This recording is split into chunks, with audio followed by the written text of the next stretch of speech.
Hello dear students. आज हम six class new maths जो है एनसीईआरटी ने अब की बार जो न्यू सेशन में बुक्स चेंज की है उसका हम फर्स्ट चैप्टर जो है वो सॉल्व करने जा रहे हैं। चैप्टर का नाम है पैटर्न इन मैथमेटिक्स और उसका पेज नंबर 2 पे जो हमें कुछ एक्टिविटी टाइप मैथ जो ये है उसमें हमें कुछ क्वेश्चंस दिए गए हैं, हमने उनका सॉल्यूशन करना है। तो फर्स्ट क्वेश्चन सॉल्व करते हैं। एनसीईआरटी सॉल्यूशन है ये, गणित प्रकाश। तो क्वेश्चन पढ़ते हैं। पहले क्वेश्चन है, can you think of other example where mathematics helps us in our everyday lives. यानी कि क्वेश्चन पूछा गया है कि मैथमेटिक्स जो है हमारी एवरीडे लाइफ के अंदर, एवरीडे लिव्स के अंदर जो हमारी है वो किस किस तरीके से हेल्प कर सकता है, उसके आपको कुछ एग्जांपल बताने हैं, कुछ यूजेस बताने हैं। तो फर्स्ट क्वेश्चन का सॉल्यूशन हम करते हैं। क्वेश्चन फर्स्ट, और इसका सॉल्यूशन हमने करना है। तो इसके अंदर लिखना है हमने।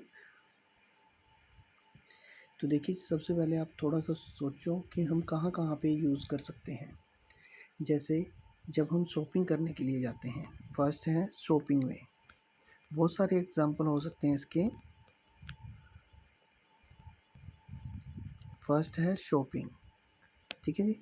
देखिए, जब हम शॉपिंग करने के लिए जाते हैं तो क्या होता है, हम जो भी सामान खरीदते हैं उसके ऊपर हमें कुछ डिस्काउंट भी मिलता है और कई बार डिस्काउंट नहीं भी मिलता। तो हम शॉपिंग करते टाइम हम बेसिक अपने मैथ का यूज़ करते हैं। हम दुकानदार से पूछते हैं कि हमारा जो पेमेंट है वो कितनी हुई है, तो हम उतना ही उसको पे करते हैं। या फिर अगर हमारे पास पैसों का चेंज नहीं होता है तो वो हमें वापस कर देता है, हम पैसे दे देते हैं। तो इन सब के अंदर मैथ का यूज़ होता है कैलकुलेशन के अंदर। फर्स्ट है हमारा शॉपिंग। सेकंड है कुकिंग। कुकिंग के अंदर भी हमारा मैथमेटिक्स का यूज़ होता है। वो कैसे होता है उसके बारे में हम आपको बताते हैं। देखिए, सबसे पहले हम मेज़र करते हैं रेसिपी को। जैसे अब आप घर में हैं, आपको चावल बनाने हैं, तो चावल को आप पहले मेज़र करोगे, उनको मापोगे कि आपको कितने बनाने हैं, ठीक है। तो उस हिसाब से हम सबसे पहले उसको मेज़र करते हैं, और मेज़रमेंट भी एक मैथ का ही पार्ट होता है। तो इसलिए हम कुकिंग के अंदर भी हम कह सकते हैं कि हम मैथ का यूज़ करते हैं। थर्ड है जी ट्रैवलिंग। थर्ड है आपका ट्रैवलिंग।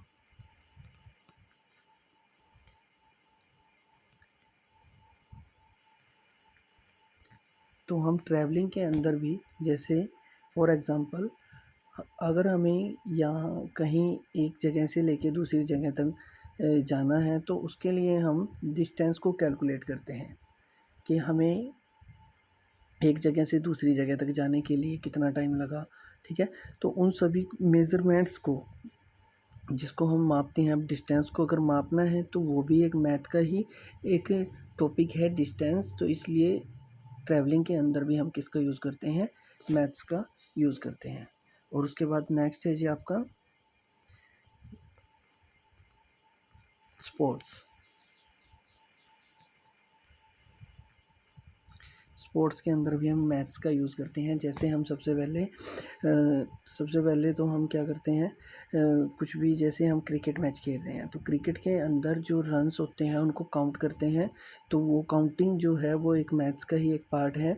या फिर हम कह सकते हैं कि जैसे हम फुटबॉल खेलते हैं, फुटबॉल खेलने से पहले, या फिर क्रिकेट खेलते हैं, क्रिकेट खेलने से पहले हम कि दो टीम होती हैं, कौन सी टीम पहले बारी लेगी, तो उसके लिए हम टॉस करते हैं, और टॉस करना भी एक मैथ का ही एक पार्ट्स है। तो इसलिए हम कह सकते हैं कि स्पोर्ट्स के अंदर भी हम किसका यूज़ करते हैं, मैथमेटिक्स का यूज़ करते हैं।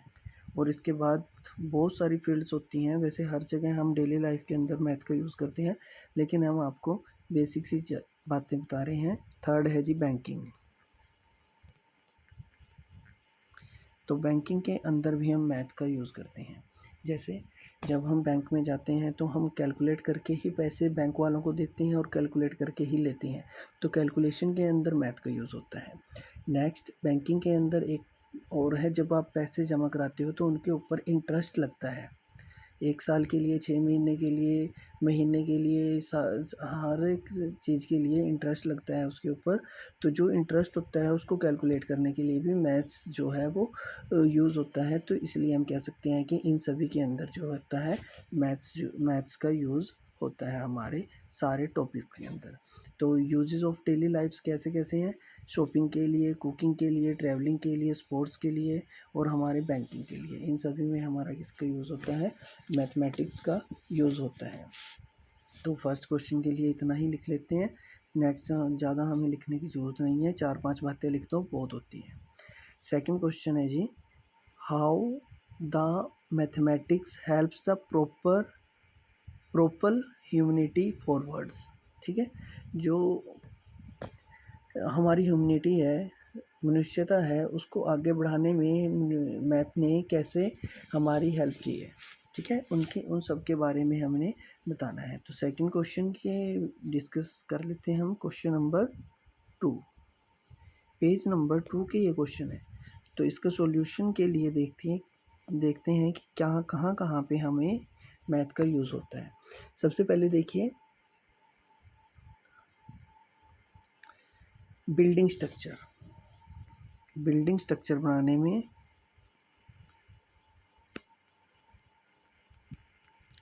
बिल्डिंग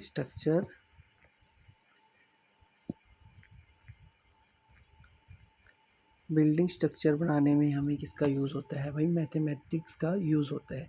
फॉर एग्ज़ाम्पल, ठीक है, सबसे पहले हम बिल्डिंग बनानी है तो सबसे पहले इंजीनियर्स जो है वो मैथमेटिक्स का यूज़ करके उसका एक डिज़ाइन तैयार करता है। डिज़ाइन तैयार करने के बाद उसको कंस्ट्रक्ट किया जाता है, बनाया जाता है। ऐसे ही हमारे ब्रिजेज़ होते हैं, जो बड़े बड़े पुल होते हैं, ब्रिज होते हैं, उनको बनाने में भी हम मैथमेटिक्स का ही यूज़ करते हैं और मैथमेटिक्स कैलकुलेशन के द्वारा ही ये चीज़ें ऐसी पॉसिबल हुई हैं। तो बिल्डिंग स्ट्रक्चर में हम कह सकते हैं हम किसका यूज़ करते हैं? मैथमेटिक्स का यूज़ करते हैं। आगे है टेक्नोलॉजी डेवलपमेंट।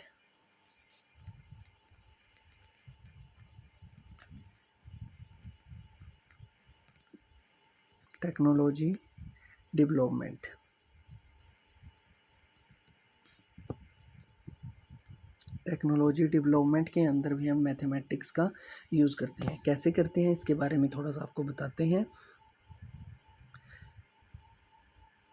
देखिए, आपको बताया गया है कि मोबाइल जो हमारे हम यूज़ करते हैं, ठीक है, जिसके अंदर अभी आप वीडियो भी देख रहे होंगे, कंप्यूटर हो गया, फ़ोन्स होंगे, टीवी हो गया, ये सारी जो इलेक्ट्रॉनिक चीज़ें हैं ये सारी हमने टेक्नोलॉजी के द्वारा बनाई हुई हैं। ठीक है, और इन सब के अंदर मैथमेटिक्स का यूज़ हुआ है। सभी कहीं न कहीं किसी न किसी तरीके से मैथ्स के द्वारा ये अटैच हैं, ये जुड़ी हुई हैं। तो ठीक है, तो इन सभी के अंदर भी मैथमेटिक का यूज़ हुआ है। यानी कि मैथ जो है हमारी टेक्नोलॉजी डेवलपमेंट के अंदर भी बहुत मदद करता है। आगे है थर्ड टॉपिक है साइंटिफिक रिसर्च।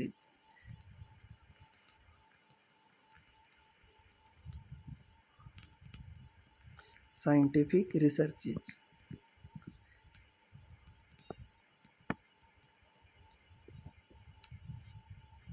साइंटिफिक रिसर्च, इन सभी के अंदर भी हम जो है मैथ्स का यूज़ करते हैं। तो इन सभी के अंदर भी हमने मैथ्स का यूज़ करते हैं। साइंटिफिक रिसर्च के बारे में बताते हैं आपको कि mathematics help scientist conduct the experiment. जो वो एक्सपेरिमेंट करते हैं उनको कंडक्ट करने में, डाटा एनालाइज करने में एंड मेकिंग प्रिडिक्शंस, इन सभी के अंदर जो है मैथ्स का यूज़ होता है। ठीक है जी, थर्ड है हमारा नेक्स्ट इसके बाद है जहाँ पे हम कह सकते हैं जैसे स्पेस एक्सप्लोरेशंस,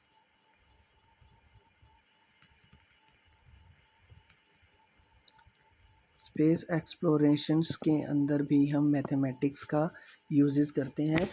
यानी कि स्पेस के अंदर जब जो मनुष्य है वो स्पेस तक अब पहुंच चुका है, वो आसानी से आसमान में, स्पेस में वो आ जा सकता है। तो ये भी कैसे पॉसिबल हुआ है? मैथमेटिक्स की हेल्प से ही पॉसिबल हुआ है। Maths enables to calculate the trajectories needed to send the satellite को सेंड करने में उनको क्या क्या नीड्स होती हैं, क्या क्या ज़रूरत होती हैं, उन सभी को के बारे में हम मैथमेटिक्स के द्वारा ही पहले ही कैलकुलेशन करके अनुमान लगा सकते हैं। तो इस तरीके से हम कह सकते हैं कि मैथमेटिक्स जो हमारी वो मदद करता है। तो एक बार रिपीट कर देते हैं। सेकंड क्वेश्चन में बिल्डिंग स्ट्रक्चर के लिए हम बिल्डिंग स्ट्रक्चर बनाने में वैसे तो बहुत सारी चीज़ें हो सकती हैं, लेकिन हमने मेन टॉपिक जो है वो बताए हैं आपको। टेक्नोलॉजी डेवलपमेंट के अंदर भी, साइंटिफिक रिसर्च के अंदर और स्पेस एक्सप्लोरेशंस के अंदर, और एक और आप कह सकते हो running economy.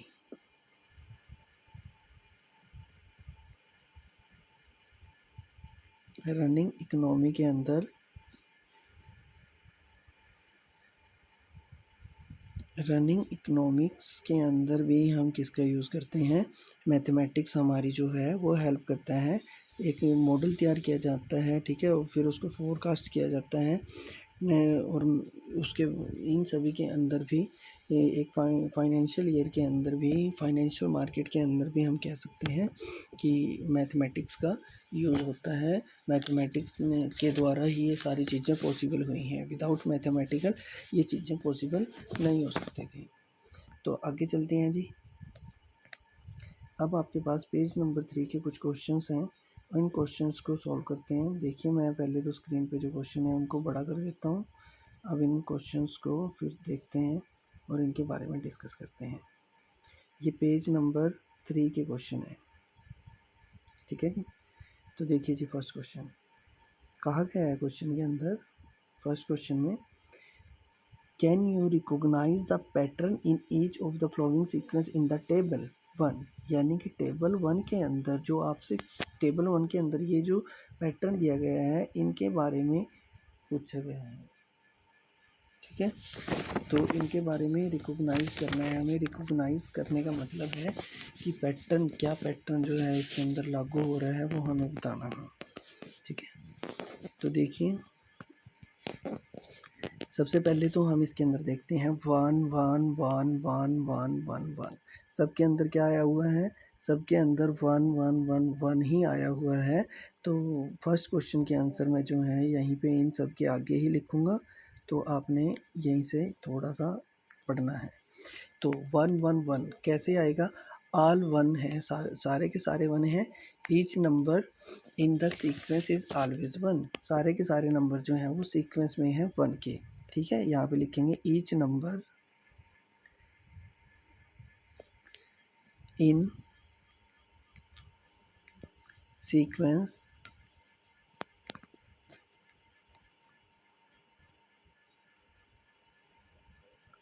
Each number in the sequence को सही से लिख देते हैं, इन 1 की सीक्वेंस बना रहे हैं।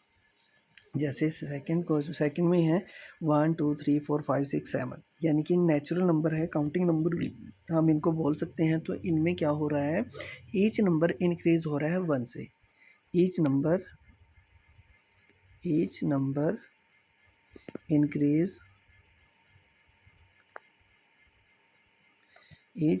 Increase by 1। हर एक नंबर जो है भाई वो किससे इंक्रीज हो रहा है, 1 से इंक्रीज हो रहा है, बाय 1, ठीक है। जैसे 1 से कैसे इंक्रीज हो रहा है, पहले 1 आया, फिर 1 में 1 और ऐड किया तो 2 आ गया, 2 के बाद 3 आ गया, 1 ऐड करते जाएंगे। नेक्स्ट है जी आपके पास ओड नंबर।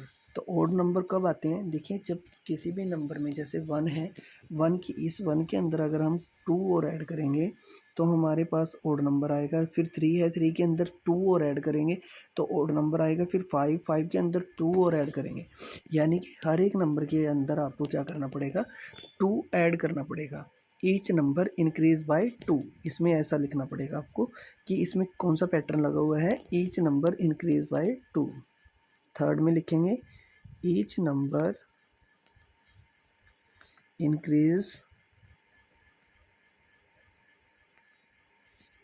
बाय 2, ठीक है। हर एक नंबर जो है वो इंक्रीज हो रहा है 2 से। नेक्स्ट है जी इवन नंबर, और इवन नंबर्स में बोला गया है 2 के बाद 4, इनमें भी देखिए सब में 2 का डिफरेंस है, ठीक है। तो इनमें क्या लिखेंगे हम, each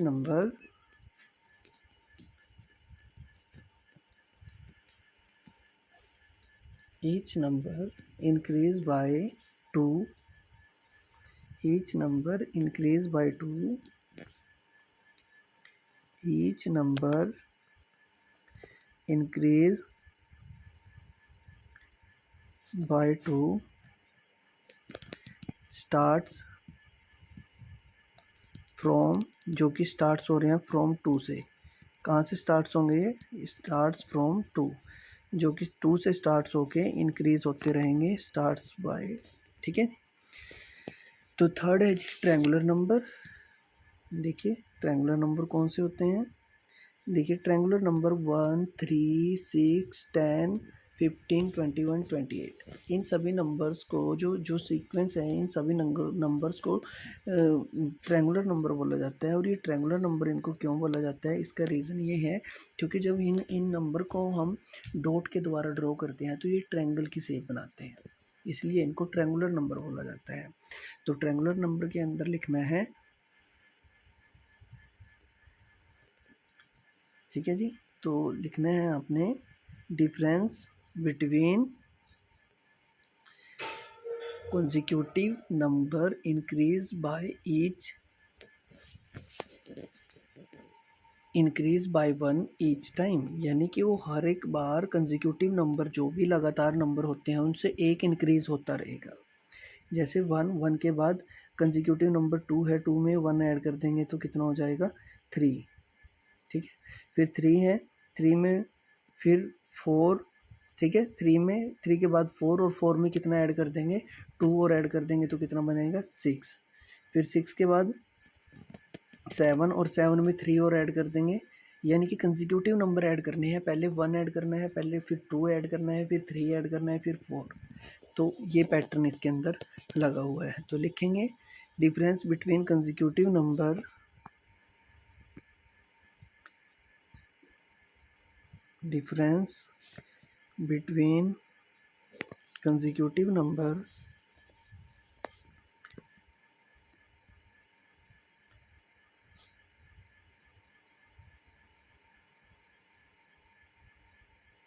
consecutive number difference between consecutive number increase by 1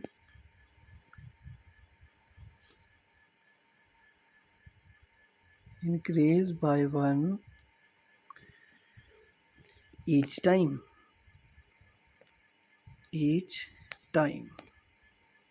consecutive number में हर बार एक ऐड करते रहना है, आपने इंक्रीज करते रहना है 1, ठीक है।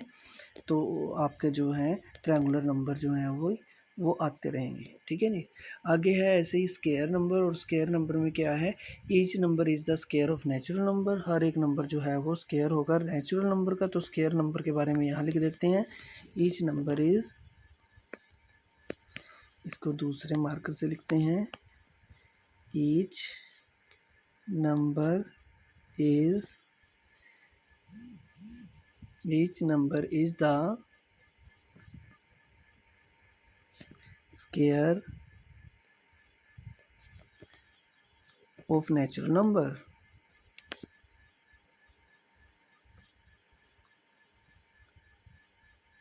square of natural number।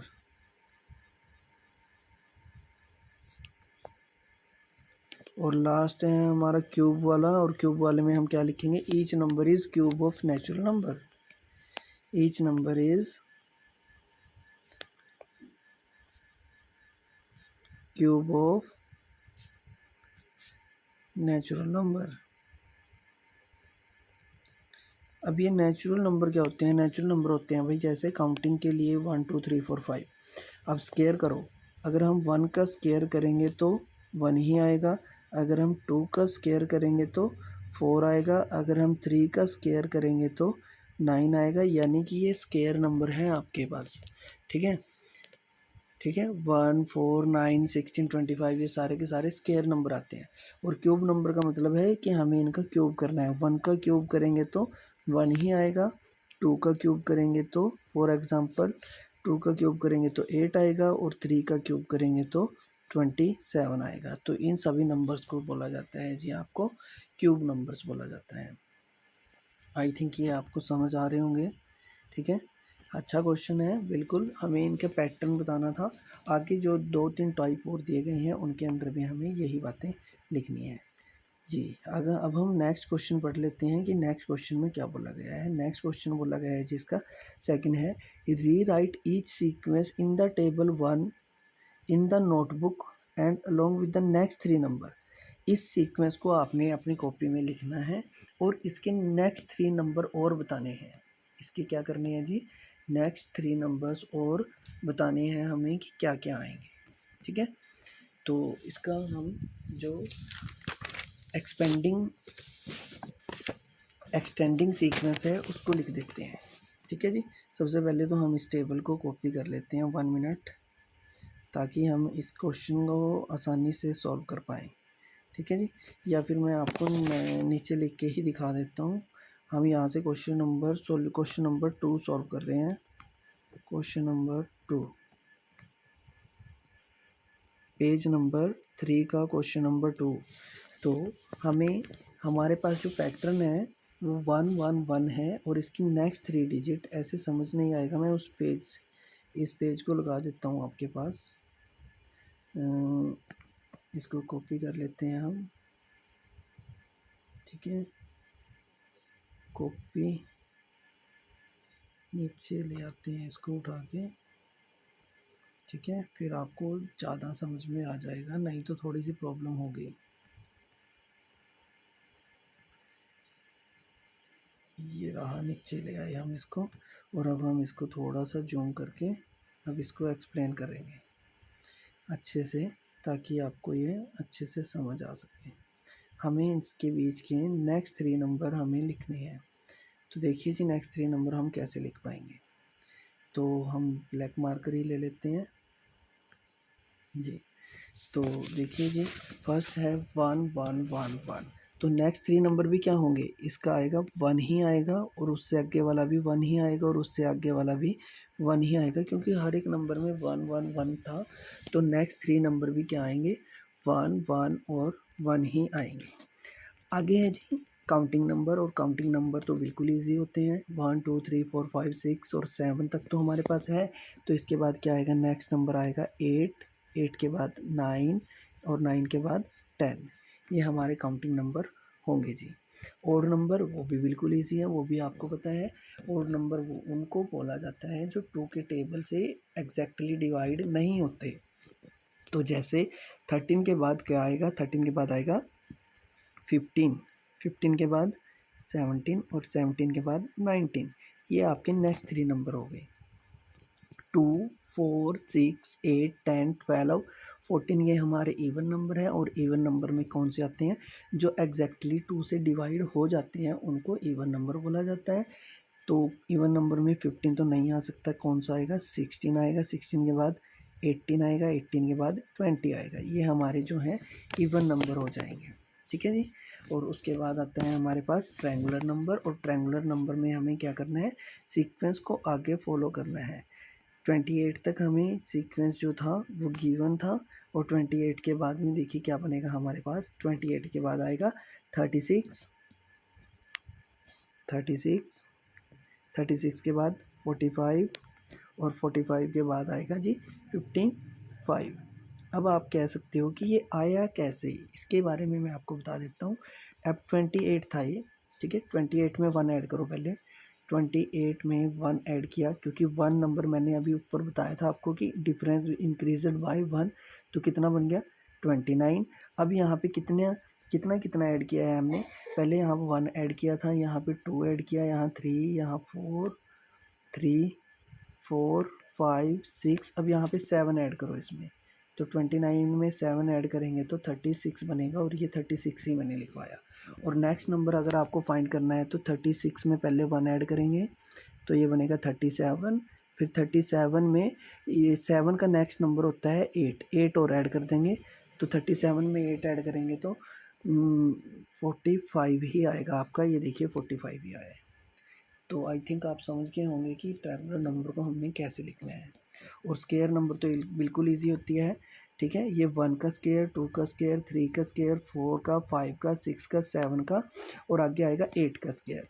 तो 8 का स्क्वायर जब करते हैं तो क्या आता है जी 64 आता है। फिर 9 का स्क्वायर करते हैं, 9 9 9 ज़ा 81। फिर 10 का स्क्वायर करते हैं, 10 10 ज़ा 100। ये नंबर आएंगे। आई थिंक आपको समझ में आ रहे होंगे। ठीक है, तो क्यूब नंबर में आपको पूछा गया है। ठीक है, हमें 5 के क्यूब तक तो गिवन है, हमें आगे बताना है 6 का क्यूब 261 और 7 का क्यूब होता है 361। ठीक है, तो नेक्स्ट 3 नंबर इसके बाद वाले हमें जो हैं वो राइट करने हैं। तो बताइए भाई, 6 का हो गया, 7 का बनता है 343। 7 का क्यूब रूट क्या होता है 343, यानी कि 7 को 7 से मल्टीप्लाई किया 49, फिर 49 को एक बार और 7 से मल्टीप्लाई करना है, यानी कि 7 को 3 बार मल्टीप्लाई करना है। 7 मल्टीप्लाई 7 मल्टीप्लाई 7, 7 7 जा 49, 49 7 जा 343, इतना बनता है। ठीक है, और इसका नेक्स्ट नंबर जो होता है 8। 8 को 3 टाइम मल्टीप्लाई करेंगे तो आंसर आएगा आपका। तो 8 को देखते हैं कितना आता है जी, यहाँ से सॉल्व, इसको पहले इरेज कर देते हैं। अब 8 को करते हैं 3 टाइम, 8 मल्टीप्लाई 8 मल्टीप्लाई 8। 8 को 8 से करेंगे, 8 8 से 64, 64 को 8 से करेंगे तो देखिए 8 4 ज़ा 32, 512 बनेगा। कितना 512, ये आपका बनेगा 8 का। और अब 9 का भी हम लिख लेते हैं, क्योंकि हमें तो 3 बताने हैं। तो 3 9 का बताने के लिए आपको क्या करना पड़ेगा, 9 मल्टीप्लाई 9 मल्टीप्लाई 9। 9 9 ज़ा 81, 81 को 9 से और मल्टीप्लाई करो, 9 9 ज़ा 9, 729। तो आपका क्या बनेगा 729, इसका थर्ड नंबर और बनेगा। आई थिंक आप लोगों को समझ आ रहे होंगे। ठीक है, तो आज के लिए हम इस वीडियो में इतना ही क्वेश्चन करते हैं, बाकी हम नेक्स्ट आपको अगली वीडियो में समझाएंगे। उम्मीद करते हैं आपको समझ में आया होगा। अगर आपको अच्छा लगा तो आप चैनल को सब्सक्राइब करें, ताकि हम आगे भी आपके लिए अच्छा मटेरियल जो है मैथ का वो लेके आते रहें। Thank you, thanks for watching.